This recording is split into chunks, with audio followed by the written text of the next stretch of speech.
Oke, sekarang kita kembali lagi ke Kelana Talks episode ke-5. Jadi kali ini kita mau bahas tentang manajemen yang ada di kolam kita nih. Iya, benar sekali. So, the management itu di kolam kita dibagi jadi berapa part ya, Mas Adi? Ada 2 sebenarnya. Ada 2 part. Jadi part 1 itu yang operation management. Yep. Terus yang part 2-nya itu ada lebih ke purchasing dan financial management. Nah, di sini aku sama Adi lebih ngurusin ke purchasing and financial management ya, kayak gitu. Kalau Jadi misalkan untuk operating manajemennya itu lebih ke Mas Mima yang yang biasanya mengurus. betul. Ya, jadi mungkin teman-teman di sini bingung kenapa bajunya Mas Adi ini kok sama kayak baju dari video kemarin. Belum mandi ya. Karena sebenarnya ini hari yang sama. Ini di tag-nya sama, cuma Mbak Ici di sini ganti baju, saya seperti terlihat tidak mandi gitu. Jadi sebenarnya ini sama teman-teman, harinya sama. Jadi jangan dipertanyakan. Saya tidak jorok. Ya udah, langsung aja kali ya. Ya, langsung biasanya kalau misalnya purchasing di aku tuh ada laporannya. Nah, laporannya itu biasanya aku bikin di Google Sheet nih teman-teman supaya semua orang tuh bisa akses. Iya, benar sekali. Nanti itu modelnya di Google Sheet-nya itu nanti aku kasih tambahan gambar di sini kali ya tentang bentukannya itu seperti apa. Jadi ya nanti aku kayak ngedata misalnya nih hari ini yang beli siapa, jumlahnya berapa, terus habis itu harganya berapa kilo dan gitu. Nanti aku juga mencatat data dari konsumennya misalkan siapa, terus aku juga catat kayak nomornya, namanya, dan asal mereka dari siapa, Belinya berapa. Nah ini supaya apa ya, ini kita adanya datanya lah ya. Database ini nanti kita gunakan ketika nanti kita mau memperluas skala usaha kita kayak gitu. Bahkan ini lebih akan menjadi sangat bermanfaat nantinya gitu. Mungkin kalau dari aku purchasing kayak gitu dulu sih manajemennya. Oh sama ini sih paling kalau purchasing aku nggak cuma ngurusin penjualan doang ya. Kayak misalnya nih aku mau beli pakan, itu aku juga yang ngurus tuh aku. Jadi nanti ada pakan ini aku ada stok opnam. Kalau yang nggak tahu stok opnam ini ngecek nih jumlah produk lagi stok pakan. Jumlah stoknya tuh ada berapa kayak gitu. Selanjutnya tuh ke bagian saya ya. Saya mengurusi bagian financialnya. Jadi saya melakukan pendataan untuk keuangan. Nah, jadi untuk pendataan keuangan dari Kelana Farming ini sebenarnya cukup simpel ya. Teman-teman tidak seperti perusahaan-perusahaan besar. Jadi biasanya itu untuk Kelana Farming itu dia ada jurnal, buku besar, neraca, sama laporan laba rugi gitu. Nah, jadi kenapa sekiranya penting apa enggak sih sebenarnya laporan keuangan ini sebenarnya penting teman-teman. Jadi teman-teman di sini bisa melihat dari pengeluarannya berapa, pendapatannya berapa, profitnya berapa, cash flow-nya kira-kira berapa gitu. Tapi di lain sisi kan memang sebenarnya agak bisa dibilang agak sulit ya, apalagi saya memang background-nya bukan akuntansi gitu. Nah sebenarnya tuh ada beberapa, kalau misalnya teman cek di Google tuh ada beberapa template lah kayak gitu. Iya betul. Dan bisa diunduh free ya. Iya, unduh free. Nggak tahu legal apa enggak, tapi free gitu. Biasanya dari Excel, Microsoft Excel. Nah kalau dari kami itu ya gitu. Yang penting terdata aja. Kayak gitu sih. Ya. Nanti saya akan jelaskan menggunakan contoh gitu dari Dari Excel-nya punyanya Kelana Farming. Betul. Sobat-sobat Kelana, ini aku kasih lihat ya laporan keuangannya Kelana Farming. Jadi ini ya udah daftar akunnya Kelana Farming. Baru misalnya ini ada nomor akunnya. Jadi misalkan teman-teman bertanya, kenapa sih Mas dinomorin akunnya? Nah, jadi nomor akun ini membuat kita lebih mudah kan. Masa kita nyatat misalkan peralatan budidaya panjang juga ini tulisannya, peralatan budidaya, baru satu transaksi peralatan budidaya 30 kali meninggal. Nah kalau misalnya pakai nomor kan enak. Jadi ini saat ini jurnal transaksinya. Jadi jurnal transaksi ini melaporkan setiap transaksi yang ada gitu. Jadi misalkan kita ada beli bayar listrik, akunnya bayar listrik itu 520, akun debit 100. Nomor akunnya itu misalkan kita bayarnya pakai uang yang ada di bank 100. Nah kalau misalkan Kelana Farming ini kan kita kan pakai Excel Kelana Farming. Dan kalau misalnya online ya Google Sheet ya. Jadi kami buatnya ini otomatis ke selanjutnya. Jadi laporan yang di jurnal transaksi ini ada di buku besar, neraca, laba rugi. Jadi ya bisa langsung Jadi kita nggak capek-capek nulis aja, langsung bisa, oh ya ini buku di transaksi langsung lihat aja di buku besar ada di neraca ada, laporan rugi ada. Nah ini buku besar. Kalau di Kelana Farming buku besar itu lebih kayak apa ya? Jadi kayak kalau jurnal kan kita nulis setiap akun yang ada transaksinya. Nah kalau misalkan di buku besar ini pelaporan atas satu akun. Jadi misalkan biaya listrik, ya udah biaya listrik doang.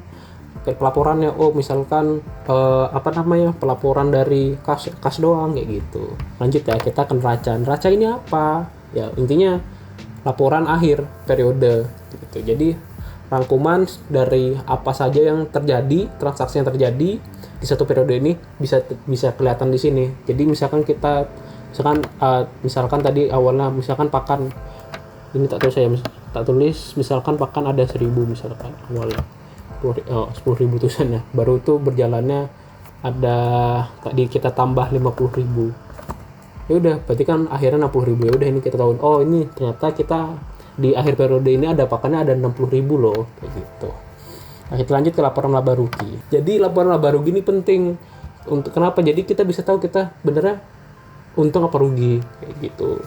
Nah ini bisa lihat ini penjualan, kayak pendapatan dikurang HPP, baru itu ya hasilnya laba rugi kotornya berapa, habis itu dikurang sama biaya yang ada, jadi laba bersih gitu. Ya mungkin kalau misalkan sobat-sobat ini ada yang kuliah di perakuntansian atau perekonomian gitu kan, mungkin mengerti.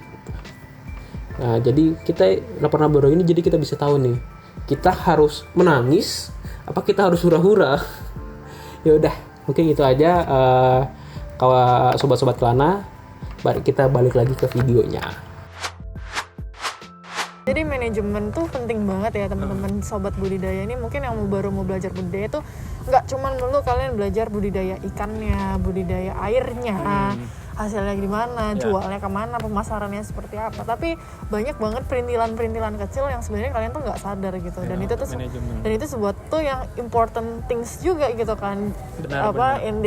In this business gitu. Iya benar. Dan so that's why kita juga concernnya ke arah sana gitu kan. Dan benar, untuk manajemen sendiri itu harus detail sih teman-teman gitu. Kalau mungkin secara operasional mungkin kan kasih pakan harus berapa kilo gitu, berapa gram, oh lebih dikit nggak masalah gitu. Bahkan untuk operationnya pun juga kita juga ada pencatatannya nih, misalnya pakan hari ini berapa, diberikannya berapa, kolam berapa, jumlah mati berapa. Jadi kita memang spesifik nih. Emang agak ribet gitu kan, cuman hasilnya memang kita pengennya skalanya industri. Jadi kita belajar gimana pun caranya supaya ini strive for industrial scale, standar industrial.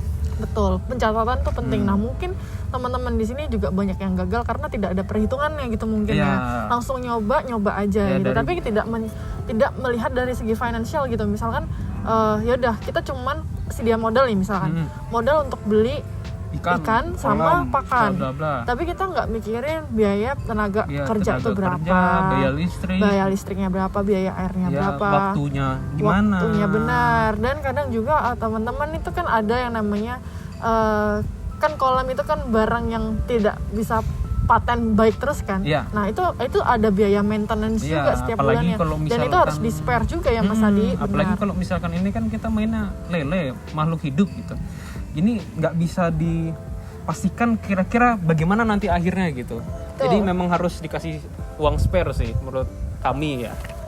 Ya gitu. Terus kalau misalnya ada yang tanya kenapa jumlahnya budidaya harus banyak banget gitu kan? Ya nggak nyandek bro kalau dikit. Bener. Kalau misalnya dikit, ya itu kenapa banyak yang rugi kalau misalnya punya kolam sedikit. Ya bisa dihitung lah ya, kalau kolamnya sedikit, kapasitasnya sedikit, berarti hasilnya juga sedikit gitu kan. Paling kalian kalau misalkan jual sekilo gitu, paling cuma dapatnya misalkan jual sekilo, paling dapat untung 1.000-2.000 enggak sih? Ya 1.000-2.000 karena udah habis di biaya operasional gitu kan. Makanya kenapa kita bilangnya skala industri ya, supaya itu tadi ada selisih lah ya. Selisihnya lumayan gede lah. Jadi gitu kita juga bisa ya walaupun nggak terlalu banyak bisa berfoya-foya sedikit aja tapi ya. Kalau misalnya insya Allah bisa nambah kolam lagi. Amin.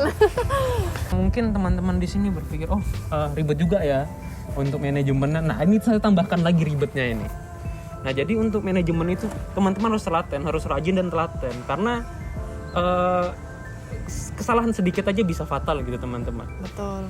Nah, jadi mungkin kalau misalkan secara operasional gitu ya, misalkan ngasih pakan, beda misalkan aku harus ngasih pakan di kolam ini 1 kilo, mungkin beda 1 gram 2 gram nggak terlalu masalah lah. Ya. Walaupun kalau keseringan ya Sama aja juga sama kan. aja uang hilang bro buat pakan bro gitu kan. Nah, kalau misalkan di manajemen apalagi finansial gitu, nggak bisa kayak gitu, karena beda 1.000 2.000 itu ribet. Betul. Karena pertanggungjawabannya teman-teman ke usaha sih. Kalau misalkan teman-teman buat individu ya nggak masalah. Tapi kalau kayak kami kan tim ya, baru saya megang finansial, jadi kalau misalkan ada hilang 1.000 2.000 gitu kan, misalkan uang saya yang menombok tuh uang saya, uang pribadi. itu masalahnya. Iya gitu teman-teman. Jadi ya inilah suka dukanya kalau misalnya punya usaha ya, tapi gimana caranya kita bisa menjadi untuk lebih baik gitu. Dan ini kita ceritanya sharing kan, apa yang kita lakuin gitu, supaya teman-teman mungkin punya ide lain, nggak mau pakai manajemen, yang penting lancar aja usahanya, nggak mau ditulis, ya itu juga nggak masalah kan, maksudnya idealis seseorang beda-beda gitu kan. Karena juga ada ya, kita kan juga pernah riset ya, banyak riset juga ada di beberapa tempat yang manajemennya juga nggak ya, bisa dibilang ya simple banget gitu manajemennya. Untuk perhitungannya mereka yang penting pengeluaran, pendapatan. Nanti kalau misalkan profit nanti di akhir bulan dapat untung apa enggak, kalau nggak dapat untung ya udah gitu. Tapi mereka itu untuk ya tetap jalan cuman ya gitu. Balik lagi karena kita emang orangnya aplikatif aja nih dari ilmu yang kita dapat. Aku ilmu apa bro? Kayak kita tuangkan. Jadi ya udah mungkin gitu dulu kali ya. Iya begitu aja. Mungkin teman-teman kalau ingin bertanya bisa langsung nanya di bawah gitu. Nanti mungkin komentar atau nanti kami request video lainnya. Bisa. Banyak yang request pemasaran sih Mas Adi. Itu kan urusanmu. Nanti ya kalau aku sudah siap buka suara tentang pemasaran, baru kita bikin videonya. Oke, sekian dulu kali ya. Dadah. Terima kasih Sobat Kelana. Don't forget to like, subscribe, and turn on your notifications. So, thank you so much for watching. Bye-bye.